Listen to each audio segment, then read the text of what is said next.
Olá, tudo bem? Está começando o podcast Aconteceu Comigo, edição 43, um programa onde lemos histórias reais sobre mistérios e eventos paranormais que acontecem com os nossos ouvintes e às vezes com a gente também. Eu sou Ira Croft e aqui ao meu lado, quentinha e coberta de razão, Juliana Ponzilacqua.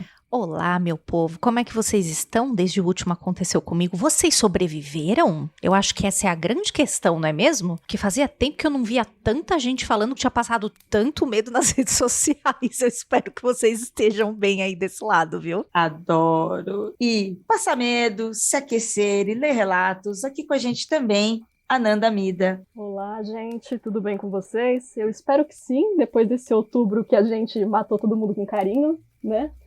Já tô aqui com o meu chazinho, tô ansiosa pelas histórias de hoje também. E aqui, pela primeira vez, desde a nova gestão, nesta fogueira, Hell, MDM, Mundo Freak, Mansão N e não sei quantos mais podcasts aí, o Hell. Tudo bem, Hell? Tudo bem, e eu já comi todos os marshmallows. Desculpa, gente. Ai, que susto. Para você que tá chegando agora, né? Saiba que esse podcast é todo feito de histórias de experiências de vocês, que podem ser sobrenaturais, sem explicação, de causos misteriosos e que são enviadas por vocês, nossos fãs e ouvintes. Então, o que a gente faz aqui? A gente lê esses relatos, comenta e partilha um pouquinho das suas sensações, obviamente com muito respeito e com muito carinho.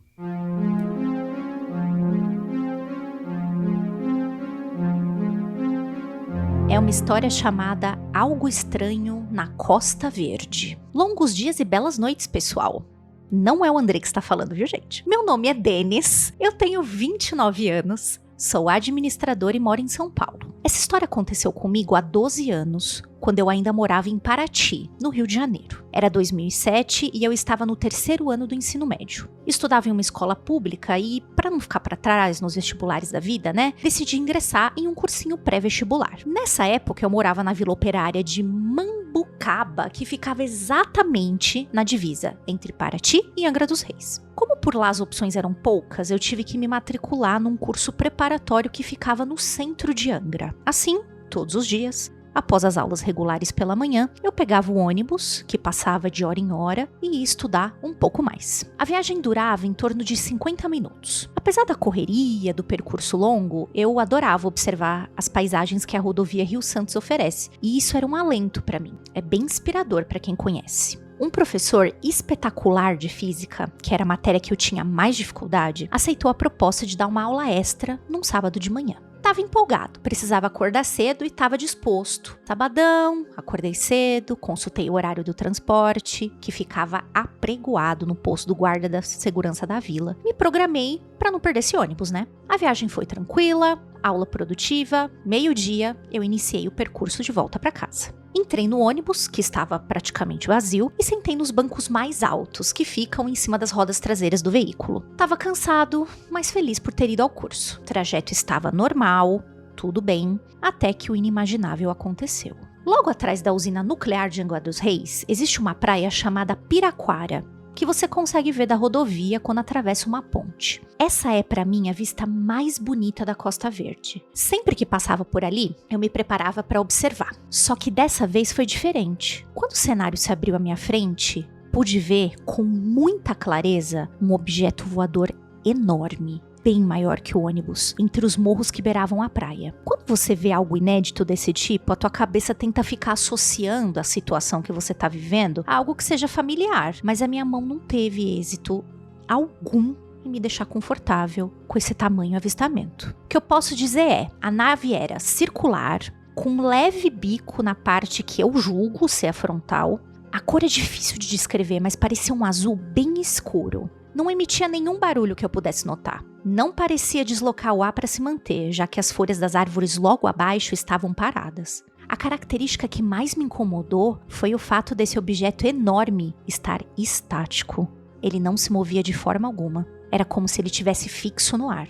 Não era balão, não tinha cordas prendendo ao solo, não era um helicóptero, não era um avião. Tudo Tudo isso eu pude observar em um breve espaço de tempo, alguns segundos, já que a ponte é pequena e em seguida tem uma curva brusca. Os poucos que estavam no ônibus pareceram não notar coisa alguma. Eu até ameacei cutucar a pessoa que estava no banco da frente, mas ela estava muito na dela e eu não podia tirar os olhos do que eu estava contemplando. Eu não tive coragem de parar e descer do ônibus, até porque o ponto mais próximo era o que ficava em frente à usina nuclear, uns quilômetros de distância dali, e eu teria que esperar muito tempo pela próxima condução. Nunca vi, nunca mais, algo parecido. Infelizmente, naquela época, eu não tinha um celular com câmera. Fiquei alguns dias tentando pesquisar sobre o assunto, porém resolvi parar para não ficar tão bitolado. Mas o bom é, eu fui aprovado nos 3 vestibulares da Federal do Rio.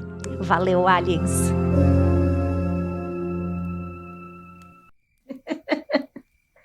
Trouxe sorte, né? Foi um token de sorte. Cara, eu achei muito impressionante esse relato, né? Tem muitos detalhes, apesar do breve ponto que ele viu, né? Tem muitos detalhes muito marcantes pra ele, né? Eu fiquei bem impressionada. E tipo, pelo que ele fala, à luz do dia, né? Num local, provavelmente, que seria avistado por todos, assim, né? Mas como ele frisou, ninguém do ônibus percebeu além dele, né? Uma coisa que eu acho interessante é que, eu não sei se vocês... eu li uma vez uma matéria falando sobre isso, né? Sobre a porcentagem maior de avistamento de OVNIs próximos a instalações de usinas nucleares, que também parte daquele princípio de que ou os aliens estão preocupados com o nosso futuro, né, e tentando ver o que a gente está, como está andando, né, a nossa perícia com a energia nuclear, ou também tem aquele lance, né, de espionagem mesmo, né, de a gente ter aviões e drones aí, de humanos mesmo, né, bisbilhotando nessas áreas aí, né, fica aí a dúvida. E de espaço também, né? Eu ia falar exatamente isso que o Hel falou, né? Da quantidade de avistamentos que a gente vê perto de usinas. E também dizer que esse relato do Denis foi como assistir um filme pra mim, porque eu conheço com detalhes essa região que ele tá relatando e foi tipo um trailer mesmo passando, assim. Era um lugar que eu costumava muito viajar, né? A divisa entre Paraty e Angra dos Reis. Conheço a Vila Operária de Mambucaba, Praia das Goiabas, então eu sei exatamente o caminho que ele tá dizendo e eu sei qual é a vista que ele falou. E eu penso que se fosse comigo, a minha reação não ia ser muito diferente da dele, assim, de ficar petrificada, né? Porque sempre aquela fita de você olhar, chama alguém, não chama, e se eu tirar o olho o negócio some, sabe? Você fica nesse dilema e acaba ficando sem reação mesmo. Eu moro aqui no Mato Grosso, tem uma região aqui chamada Chapada dos Guimarães, que é meio que também uma área mística, né? E que tem muitos relatos de que lugar chato, aqui. Hein? Puxa vida, hein, Hel? Não acredito! O Hel tem o alçapão de fantasma na casa dele. Ele tem as histórias do cachorro dele lá do Mendigo. Mora ali, o quintal dele é a Chapada dos Guimarães. Ai, que chato. Nossa, aqui atrás de casa é a Chapada. Terrível. Pior que dá pra ver mesmo os paredões, assim, ao longe, assim, quando o dia tá bom. E aí eu tenho vários amigos, né, que também já viram coisas estranhas na Chapada, né? Alguns até que não usam drogas. Que é uma área também propícia a esse tipo de fenômeno também, né? Mas eu provavelmente nunca vi. Eu vi uma vez algo estranho, e não fui só eu, a gente tava em 3 amigos, estávamos indo para um lugar, tipo, tem essas ruas que saem do perímetro urbano, assim, né? Essas estradas que passam por áreas mais afastadas, assim, que a gente usa, tipo, para sair do trânsito, né, tal, mas já era noite isso, já era, sei lá, acho umas 2 ou 3 da manhã. E foi bem próximo, quando a gente tava passando próximo de uma ponte, alguma coisa cruzou a frente do carro, mas tipo assim, como se passou um rasante por cima do capô do carro, assim, sabe? Foi algo que todo mundo viu, assim, o vulto passando. Assim. Eu achei muito estranho que todo mundo se olhou assim, falou, cara, o que foi isso, né? Foi um cachorro, né? Tipo assim, todo mundo teve a impressão de que era um animal, né? Que parecia um cachorro, mas o motorista jurou, falou, cara, não era um cachorro, era uma foca. Eu falei, Érico, uma foca. Não tem foca no Mato Grosso, né? Cara, era uma foca. Aí começamos a tirar sarro. Tinha uma foca voadora, né? E nenhum de nós tínhamos consumido psicotrópicos naquela noite. E todo mundo viu a mesma coisa ao mesmo tempo, né? Foi bem estranho mesmo. O lugar é sugestivo, né? E mesmo quando as pessoas têm esse tipo de justificativa, Hel, e mesmo quando a justificativa realmente possa ser uma justificativa, às vezes eu acho mais assustador ainda. Num dos programas aí que a gente teve um relato também de uma pessoa, né, que estava em família, viajando, também passando por serra, e eles olharam para o mato e viram um ser, né, que foi no caso, viu um ser que abriu umas asas e saiu, né, a gente, quando leu, até brincou, né, uma coisa que poderia ter sido o que deu Batman, porque era grande. E aí os ouvintes mandaram várias respostas pra gente, que poderia ser a Árpia, né, que é um grande gavião, que ele é muito grande e chega a ter mais de 2,5 metros, então poderia ser. Mesmo que fosse, gente, é assustador, porque se você tá olhando para uma paisagem dessa, que super linda, maravilhosa, super sugestiva, e sai um negócio desse no meio do mato, também ainda assim me assusta. Sim, tem umas árpias que, tipo assim, ela no chão, assim, em pé, ela tem 1,10 m de altura, assim. Então ela é um bicho bem grande mesmo, né? Mas eu não sei como é que tá hoje em dia, assim, se encontra muitas na natureza, assim. Ela já teve ameaçada de extinção, em zoológicos, assim, que eu sei que é comum. Agora, na natureza, acho que tá cada vez mais difícil encontrar uma. Ainda mais as grandes, assim, né? Até porque os ET somos nós, né?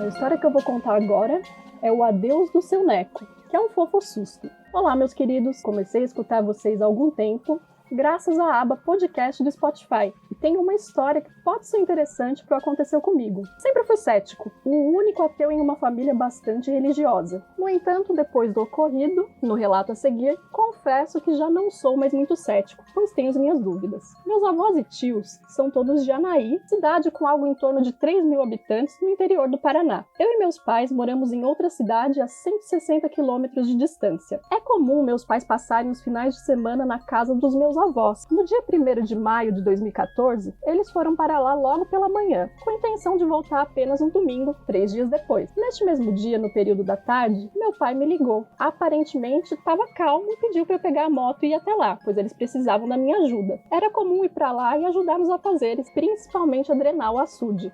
No dia seguinte, peguei a moto e fiz o que meu pai havia pedido. Me arrumei e peguei a estrada. Quando estava chegando em Anaí, avistei meu avô, já na BR indo trabalhar, a pé pelo acostamento como fazia todos os dias. Ele sempre trabalhou como boia fria, em um sítio poucos quilômetros da cidade, então todo dia ele ia a pé até o sítio. Quando avistei, diminuí a velocidade, buzinei 2 vezes e gritei: "Bom dia, seu Neco!" Ele sorriu e levantou a mão, tirando e balançando seu chapéu branco em sinal de cumprimento. Segui até a casa dele, onde meu pai estaria me esperando. Chegando lá, só havia um primo meu, que, chorando muito, me disse que o avô havia falecido um dia antes, logo depois do almoço, e que estava sendo velado. Fui até o local onde ocorrem os velórios da cidade. Chegando lá, encontrei meu pai, que pediu desculpas e disse que não teve coragem de me falar por telefone o que tinha acontecido, porque ficou com medo de eu pegar a estrada pensando nisso. Fui até o caixão do meu velhinho, logo vi o seu chapéu branco e a mesma roupa que eu havia visto vestindo mais cedo e chorei muito, tal como choro agora escrevendo. Meu querido avô Neco trabalhou muito a vida toda e faleceu no Dia do Trabalhador enquanto descansava em sua rede. A família dona do sítio onde ele trabalhava diz que às vezes avista meu avô almoçando debaixo do pé de manga, no alto do pasto, como fazia diariamente. Um grande abraço a todos e continuem sendo essas pessoas maravilhosas que são.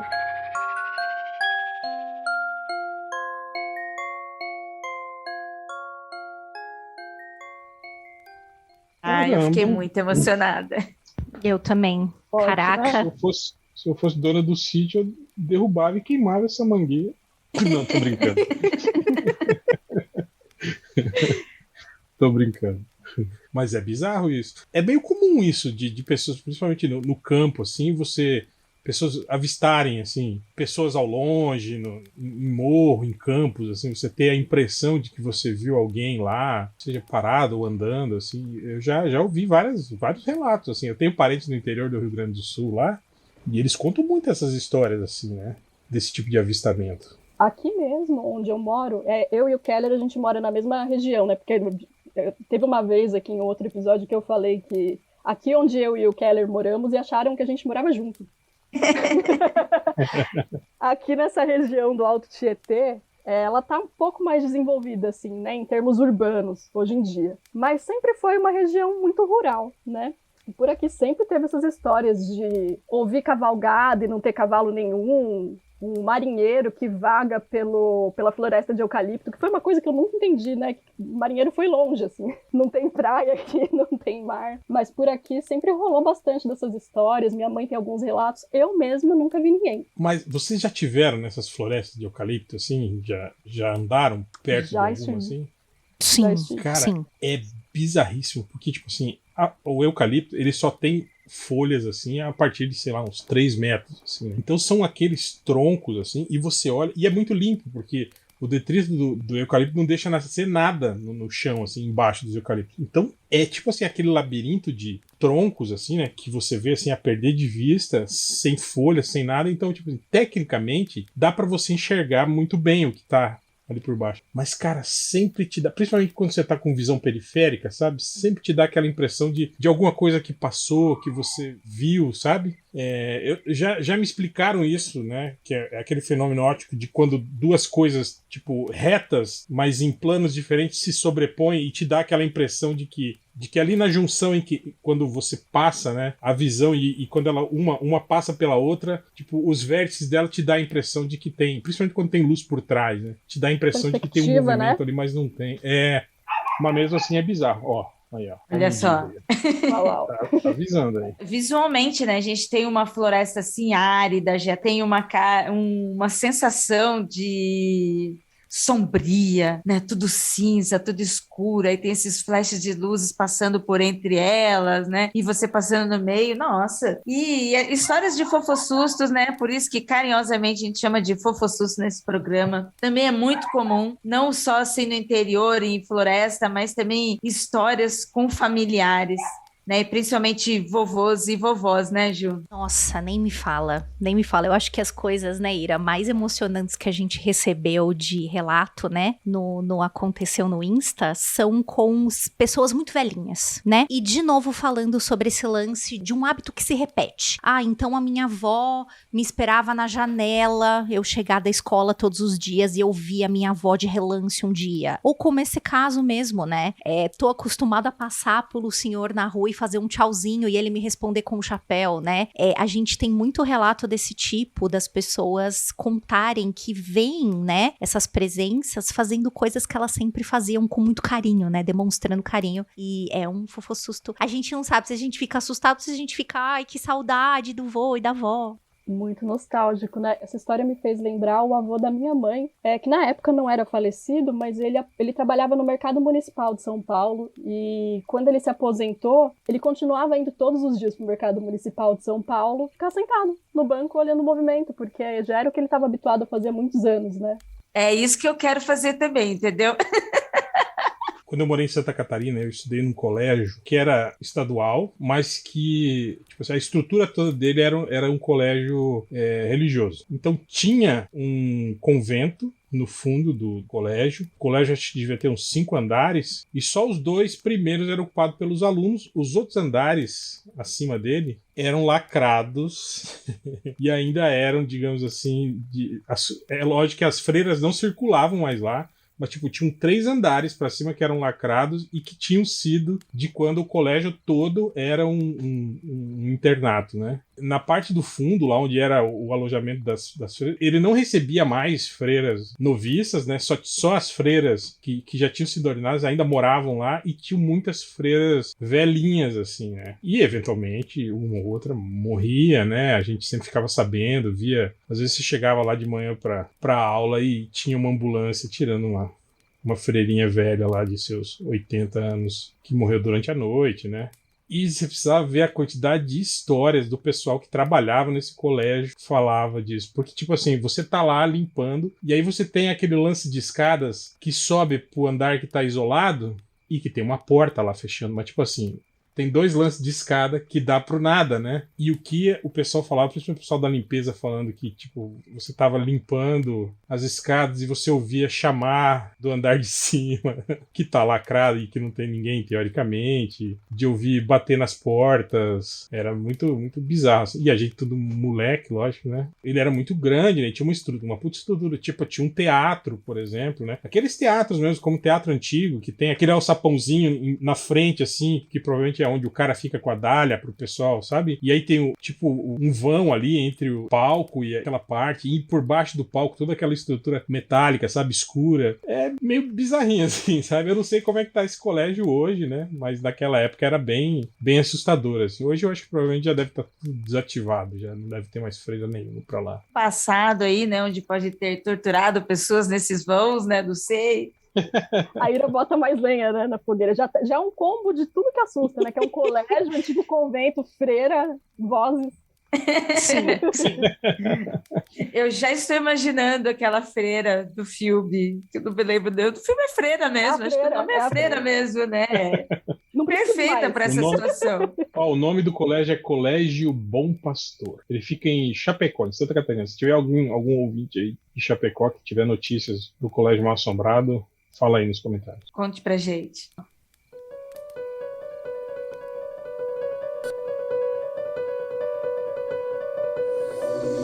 Alguém andando pela casa. Relato da Fran, de Curitiba, Paraná.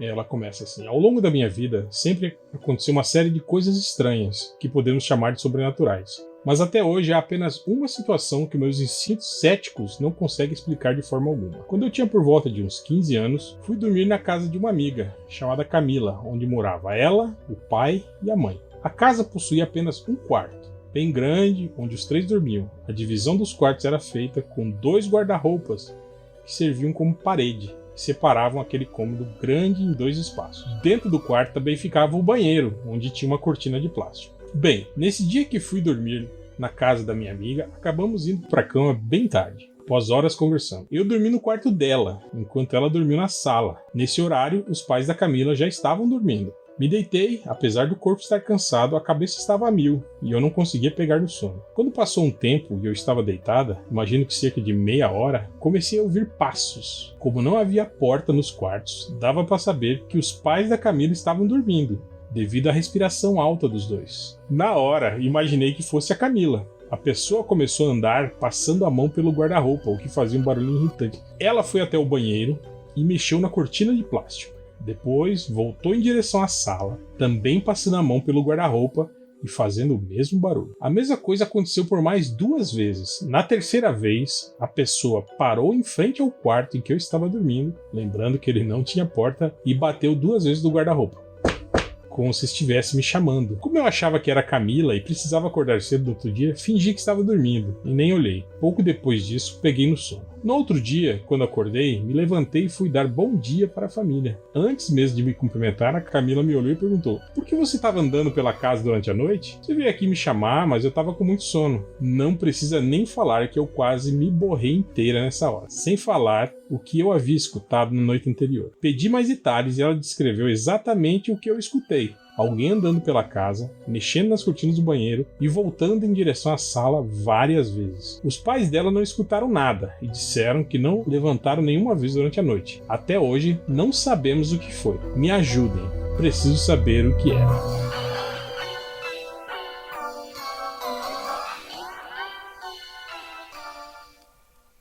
É o demônio. Não, tô brincando.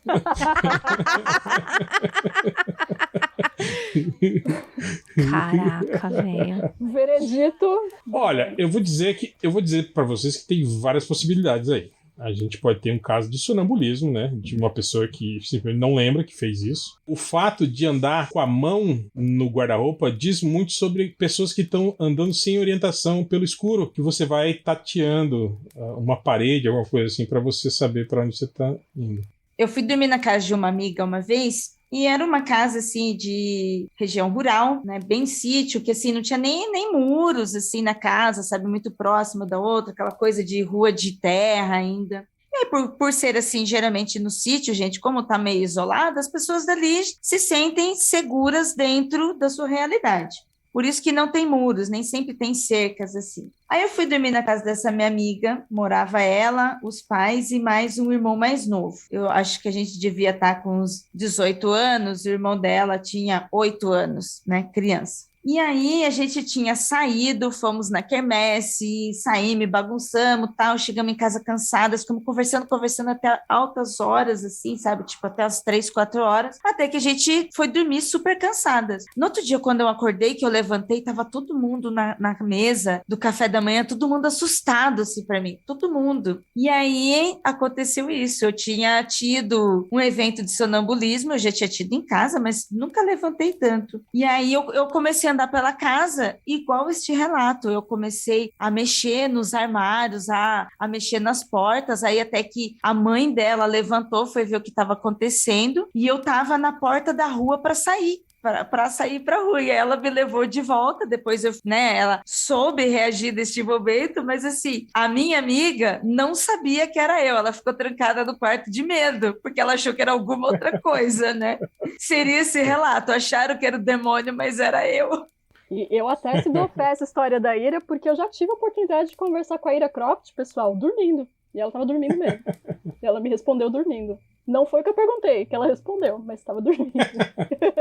Dona Hela também tem esses casos de falar coisas desconexas, assim, sabe? Durante a noite, assim. Mas, tipo, nada tem sentido. Assim. Mas é engraçado que, tipo assim, ela age perfeitamente como se tivesse acordada, sabe? Ela para, me olha e fala algumas coisas assim que não tem sentido nenhum, sabe? E eu fico olhando pra cara dela e falo, tá bem, tudo bem, deita, dorme, bonitinho, sabe? E às vezes eu falo pra ela, você não tá falando coisa, você tá falando loucura, não dá pra entender nada que você tá falando. E ela fica frustrada, você vê ela fazer assim, tipo, sabe? Eu não acredito que você não tá me entendendo, né? E aí ela volta a dormir. Mas ela me contou quando ela era mais nova, né? Ela devia ter uns 15, 16 anos. A esposa do irmão dela, que na época era namorada do irmão dela, foi acordar ela, assim, num sábado de manhã, né? Também depois de ter saído, alguma coisa assim. E ela entrou no quarto, fazendo bagunça e tal. E ela falou que ela xingou tanto essa menina e expulsou ela do quarto de modo meio violento, assim, sabe? E a menina ficou abismada, assim, sabe? Meu Deus, como assim? Olha essas coisas que ela falou pra mim, né? Não posso acreditar nisso. E a Dona Hela simplesmente não lembra de absolutamente nada. Ela tava realmente, também teve um caso desse de sonambulismo, que ela xingou e expulsou uma pessoa do quarto sem ter consciência disso. Ou não, né? Ou ela usou isso de desculpa só pra xingar. Eu não tinha pensado nisso.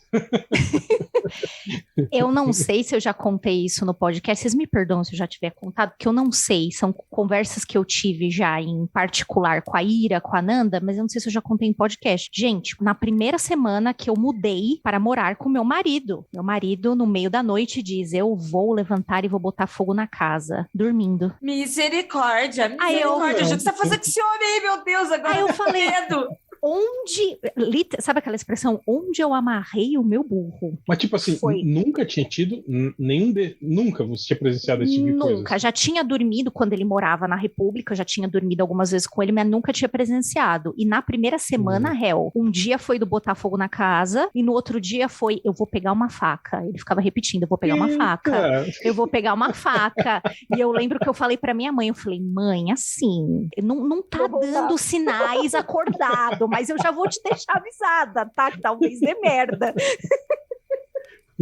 Hoje eu falo rindo, mas na hora eu tava com o cu trancado. Às vezes a melhor coisa é ser o demônio, né? A melhor hipótese é ser o demônio. Exato. Nossa, pelo menos o demônio tá só tentando irritar a gente, passando o dedo, né? Mas tipo assim, parou, ele acalmou. Ou não, agora nunca mais, mantém ele amarrado.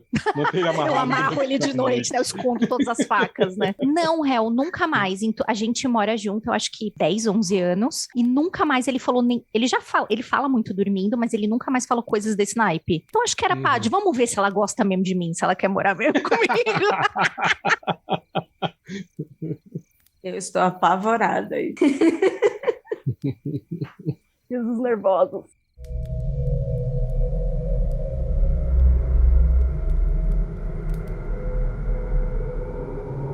Doppelganger de outro mundo. Me chamo Juliana e tenho 22 anos. O relato que vou contar aconteceu há 6 meses com a minha avó e comigo. Para contextualizar, minha avó mora no interior de São Paulo com os meus tios e eu moro na capital com a minha mãe, meu padrasto e minha irmã. Neste dia, minha avó estava passando uns dias aqui em casa, na capital. Minha família sempre esteve muito ligada ao espiritismo e à Igreja Católica. Minha mãe frequenta uma comunidade espírita e participa também de estudos sobre o ocultismo em um centro bem famoso da cidade de São Paulo. Era vespertino de um sábado. Tinha costume de sair à noite aos finais de semana, então estava me arrumando para jantar fora. Para vocês saberem como é o apartamento que contaria a história, ele tem um corredor onde no final é o meu banheiro. Aí vem o quarto da minha irmã, a sala de TV, o meu quarto e no final o quarto da minha mãe com o banheiro do fundo. Então, se eu fosse do banheiro da minha mãe para o outro banheiro, o meu, eu precisaria passar necessariamente pela sala, que é onde minha avó estava vendo TV. Eu estava no banheiro da minha mãe me maquiando, pois estava empolgada para sair. Quando terminei de me arrumar e fui para o meu quarto. Enquanto eu passava, minha avó falou: "Ué, menina, você não estava no banheiro, Juliana?" Com uma cara de espanto, eu olhei para ela, dei risada e falei: "Claro que não, vó. Tá ficando velha? Eu estava no banheiro da minha mãe me maquiando, ué." Nisso, ela ficou ainda mais espantada. Então eu disse: "Credo, vó, o que aconteceu?" "Eu acabei de ver você passando do quarto e senti um cheiro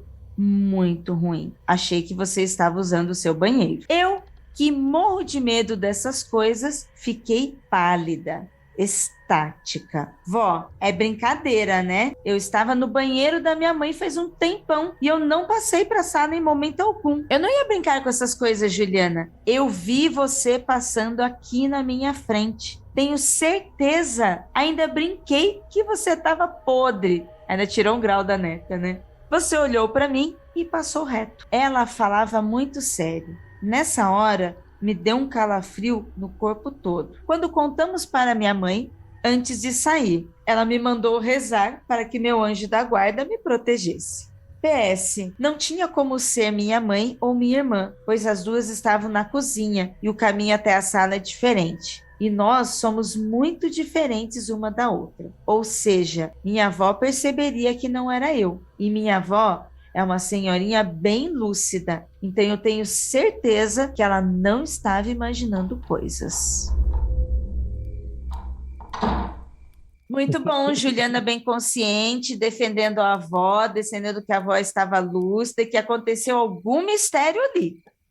Porque a primeira coisa que as pessoas iam falar é isso, né? Falar, sua avó tá tendo sinais né? E ela mesma brincou, né, com a avó, né? Sim, tá ficando gaga e tal, com certeza. Mas eu vou te falar que isso, eu já tive um caso desse aqui em casa, viu? Aqui em casa só mora eu, Dona Hela, a pequena Helena e o mendigo. E o alçapão de fantasmas, né, gente? E o vovô e a vovó do alçapão, né, que minha filha vê. Mas um dia eu tava aqui em cima já, aqui no escritório, e aí Dona Hela tava lá embaixo. O fundo da nossa casa tem uma área coberta, né? Tem a churrasqueira, tem a lavanderia e tem um banheiro externo.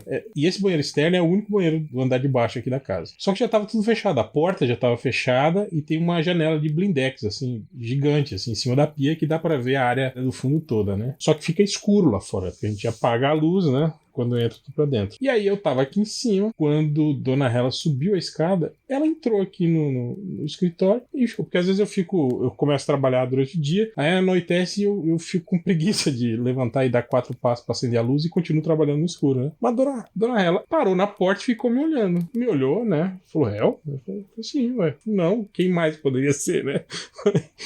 Falei, mas eu acabei de te ver lá embaixo, né? Até achei estranho que achei que você estivesse lá embaixo, né? Vendo alguma coisa com o cachorro. Eu falei, não, tô aqui desde cedo, né? Não desci. Aí ela falou, não, vi você atravessando a área de serviço e entrando no banheiro lá embaixo. Aí ela ficou desesperada, né? Me obrigou a descer, abrir, olhar tudo se tinha alguém lá embaixo, né? E realmente não tinha nada. Mas ela viu alguém muito parecido comigo atravessando a área de serviço e entrando no banheiro externo da casa.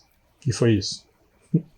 Eu tenho pavor dessas histórias, porque esse tipo de história é aquela que faz a gente duvidar da gente mesmo. É uma situação que pode ser qualquer coisa, pode ser fantasma, pode ser espírito, pode ser entidade, pode ser uma sombra, pode ser um shadow people, pode ser qualquer coisa, inclusive o medo de ser a minha cabeça. A gente já recebeu umas outras histórias assim também, histórias assim de pessoas que, tipo, tiveram essas visões e que nem sempre elas colocaram isso como ser um evento sobrenatural de espírito, né?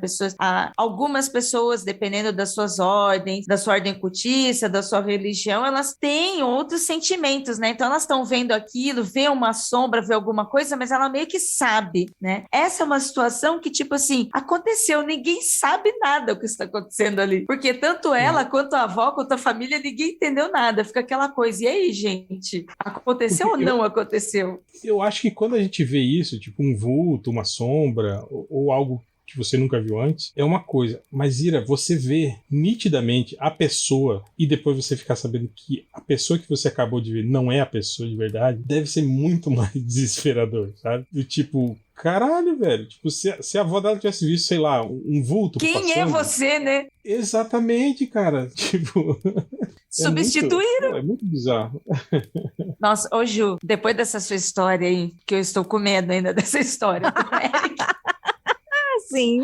eu estou com medo. Sim. Depois disso tudo. Mas já pensou, Ju, você ter dúvida se o seu marido é seu marido? Mano do céu.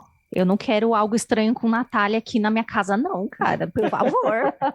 Por gentileza. Pegando, assim, a Nanda também, que mora só a Nanda e a mãe dela, né? Aí você e o Eric ali, pô, só vocês dois nesse apartamento aqui, né? Vamos até colocar numa situação atual. Quarentena, pandemia, ninguém tá saindo de casa, estamos num apartamento. Para subir na sua casa, tem que passar pela portaria. É só você e seu marido. E, de repente, você vê uma terceira pessoa que pode ser o seu marido ou não na sua casa. Que medo. Ai, que gelo. Credo, Bom, eu vou... aqui eu vivo isso com constância, né? Porque eu tenho um doppelganger aqui, que é a minha mamãe. Que são idênticas, né? Nós somos a mesma pessoa. Então, é verdade, gente, é verdade. Eu vi a mãe da Nandinha igualzinho, realmente. Ai, no seu caso, Nanda. Quer aqui dizer, é o contrário. Se aparecer um doppelganger, eu vou achar que é a minha mãe e vai ficar tudo bem. Vou chamar pra assistir um filme, tomar um café. Vai demorar um pouco pra perceber. Vai demorar um pouco pra perceber, boa. Outra coisa que já aconteceu comigo umas 2 ou 3 vezes é amigos meus me ligarem, eu atender e ele diz, fala. Eu falo, fala o quê, né? Você que tá me ligando. Não, eu tô retornando, você acabou de me ligar. Eu falei, não, eu nem tava com meu celular, tá ligado? Meu celular tá, sei lá, tá lá na sala, tá... Aquelas ligações misteriosas que todo mundo recebe e a gente vai atender e cai, ninguém fala nada. Fica em silêncio. Não tem nada. Mas o bizarro é o cara dizer que foi do meu número que ligou pra ele, entende? Então, você é o mistério, né? É isso que eu tô querendo dizer. Você é o mistério na vida dos outros que estão recebendo a ligação e fica em silêncio. Se você tivesse falado assim, eu tô com o celular junto comigo e alguém recebe minha ligação, eu já ia falar que é a famosa butt call, né? Que é aquela que é a sua bunda. Você senta, a sua bunda liga pra alguém, né? Que acontece, você tá com o celular, né, no bolso da calça. Mas se tá no outro cômodo, aí é bizarro, hein, eu? Não, sim. E tipo assim, o meu celular não tem registro nenhum. Eu vou lá, olho e falo, não fiz ligação nenhuma. Já aconteceu até do cara me mandar print da tela dele. Falou, aqui, ó. Seu número. Caraca. Acabou de me ligar. Tá o seu cachorro mendigo lá com os velhinhos do alçapão, mandando trotinho, sabe? Ou isso também pode significar que clonaram meu telefone, né? Olha, não tinha pensado. Esse seria o pesadelo maior. Esse é o pior. Pior dos cenários.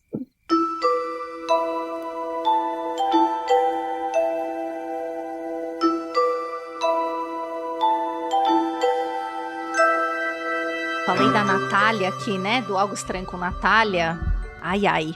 Chamei a própria Natália pra contar um relato pra gente. Não a Natália do Algo Estranho com Natália, mas também não sei, né? Então vamos lá. Esse relato se chama Os Espíritos de Natália. Me chamo Natália, tenho 31 anos e moro na zona norte do Rio de Janeiro. Não sou religiosa, apesar de ser believer. Minha avó materna era a clássica mistura brasileira, gente. Amava uma igreja, lia tarô, brincava com pêndulo, tinha até mesmo uma bola de cristal. Já minha avó paterna era espírita, médium, frequentadora assídua de um centro. No entanto, meus pais não praticam nenhuma religião e, consequentemente, não passaram esse hábito para suas filhas. Quando eu tinha 3 anos, havia um canto do meu quarto que me incomodava imensamente. Por nada nesse mundo eu ficava naquele lugar. Achando estranho esse tipo de reação, a minha mãe foi até o tal canto e realmente sentiu algo muito negativo ali. Rezou então alguns Pai Nossos, Ave Marias, conforme a sua mãe tinha um hábito de fazer, iniciando na porta da entrada com uma vela nas mãos e rezando em cada quina da casa, sem cruzar nenhum cômodo, e terminando novamente na porta e assoprando a vela para fora. Mas não funcionou. Lembrando então que a minha avó paterna havia dado a eles de presente de casamento um livrinho desses com preces kardecistas, ela foi até a mesa de cabeceira, onde o livro foi guardado sem nunca ter sido lido, e tentou abri-lo. O livro não abria. Tentou por algum tempo e nada. Pediu para que eu tentasse. E eu abri com facilidade, na seguinte página: Prece para espíritos desencarnados. Meus pais me contavam que foi nesse momento em que começaram a sentir medo, mas algo precisava ser feito. Então respiraram fundo e foram adiante. Após rezar a prece no canto do quarto por algum tempo e aquela sensação negativa passar, a minha mãe foi até a cozinha para beber alguma coisa e eu fui atrás. A cozinha era daquelas em L, com área de serviço ao fim de um corredor e uma janela. Ela estava sentada na mesa e eu, de pé, apoiava meus cotovelos na coxa dela, enquanto de repente eu me levantei, dei alguns passos em direção à janela e assenti, dizendo pro corredor vazio: aham, tudo bem, tchau! E acenando. A minha mãe gelou novamente e me perguntou: Natália, o que houve? Ao que eu respondi: ah, mamãe, era um moço, tadinho. Ele tava dodói aqui e aqui, apontando pra minha cabeça, meus punhos e os meus pés. Peraí, era Jesus Cristo? É isso mesmo que ela tá querendo dizer? Então, fica aí o grande...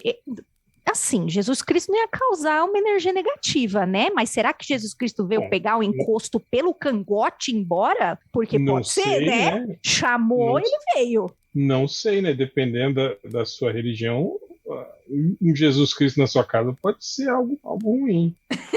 Nossa, é verdade. Depende do ponto de vista, né? É, exatamente.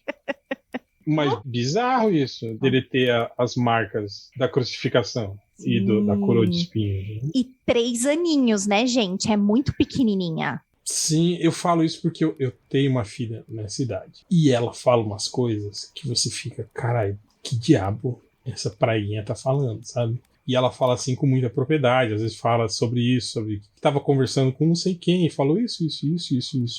E a pequena Helena é bem eloquente, assim, sabe? Ela fala pelos cotovelos, né? Então é realmente, criança falando sobre essas coisas assim, é algo bem convincente, eu diria. Eu lembrei do meu irmão, quando eu era pequenininho também, devia ter isso aí, acho que uns 3, 4 anos. Deixa eu só contextualizar que, assim, aqui onde eu moro, em Poá, tem uma instituição de caridade e uma escola chamada Batuíra, Casa Batuíra. Batuíra foi um expoente do kardecismo aqui na região, e acho que também no centro de São Paulo, um benfeitor.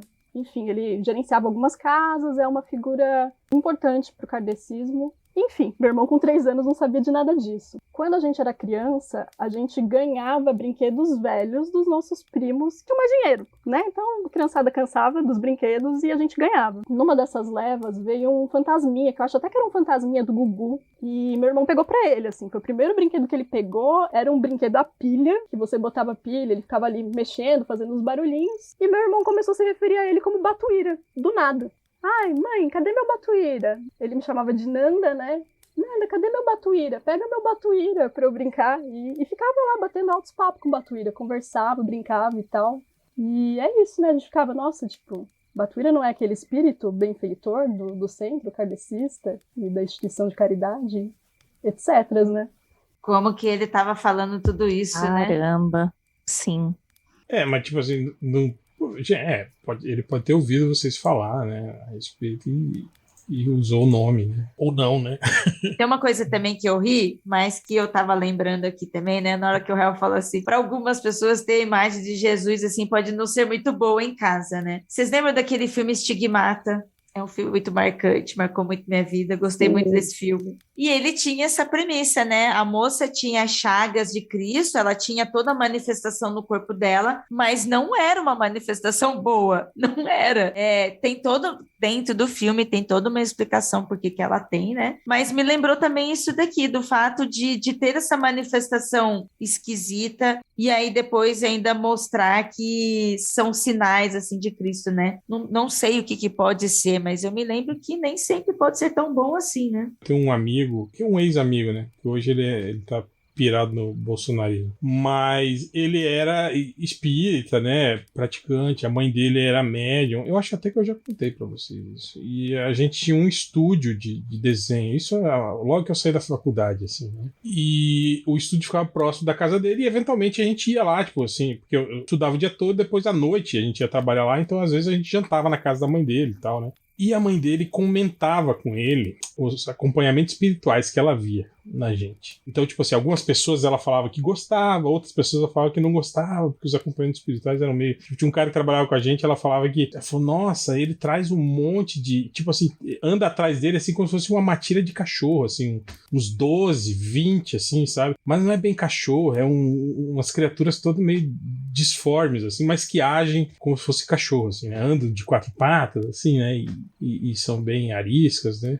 Então você imagina uma pessoa que chega na sua casa trazendo 20 criaturas disformes que ficam andando por dentro da sua casa e você vendo aquilo, né? E aí um dia ela falou comigo, não foi nem esse amigo falou, a professora foi lá em casa e bate papo pra minha mãe, né? Que ela disse que ela queria falar com você. Eu sou cético, né? Não acredito, não tenho religião nenhuma, mas fui lá, né? Sou aberto à experiência. Aí ela perguntou, de cara ela perguntou, você tem algum parente antigo, um avô, bisavô, que já foi, que mexia com madeira? Eu não sei, né? Eu não conheci nenhum dos meus avós, né? Quando eu nasci, eles já tinham morrido, né? Eu conheci só uma avó, né? Então, realmente, eu não sei, não tenho informação nenhuma sobre o que eles trabalhavam, nada, né? Ah, tá. Eu falei, mas por quê, né, dona Edith? Falei, não, deixa pra lá. E ela não me falou o que era. E aí passou um tempo depois, esse meu amigo veio me comentar. Ela falou, a minha mãe, ela falou que no início ela não gostava muito de você, que ela ficava meio encafifada, porque você tem um acompanhamento espiritual que é muito estranho, que é, tipo, um sujeito muito alto,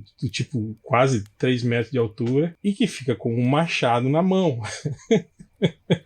Mas depois ela falou que esse acompanhamento não é ruim. Ela falou, ele não é ruim, ele é um acompanhamento que provavelmente foi um parente seu e hoje ele, tipo assim, ele te protege, né? Então ele fica sempre perto de você, como num sentido de proteção. Então ele não é um acompanhamento ruim. Eu falei, ok, né? Tipo, tô morrendo de medo e achando muito legal por você. Muito tranquilizante, né? Saber que tem um cara de 3 metros de altura e com um machado na mão andando, né? Junto comigo, né? Nossa, já tô imaginando que nem filme, sabe? Que nem filme mesmo, atrás de você, assim, grandão, gigante, com machado. Eu não sei se é muito legal não, viu, Ira? Ficou estranho depois que eu falei, né? Atrás de você, né? Um lenhador. Ô, minha gente, chegamos então ao final de mais um Aconteceu Comigo. Caramba, as histórias... Esses Aconteceu Comigo estão cada vez mais caprichados. Eu não sei se vocês estão percebendo isso, mas é cada história que chega aqui, né? Mas agora eu vou pedir para que vocês se despeçam, deixem as últimas palavras pro pessoal aqui, né? Ira, você pode começar, por favor? Gente, muito obrigada pela participação de vocês nesse programa, pela companhia aqui nessa fogueira. Foi muito bom passar esse medo, esses sustos aqui com vocês. Muito obrigada, ouvinte, também, por vocês estarem aqui com a gente. Espero que vocês passem bastante medo também. Anandinha, dê seu tchau pro povo. Bom, é sempre um prazer, né, passar medo coletivamente aqui com vocês. Muito obrigada. Se quiserem ouvir mais de mim e da Ju, a gente tá sempre no Magicando, toda quarta-feira. É só ir lá no @Magicando no Twitter. E é nóis. E, Hel, queria muito saber, além do seu tchau e últimas palavras, parece que a gente vai botar você no paredão de fuzilamento, né? Vamos matar o Hel agora. Não vamos matar o Hel.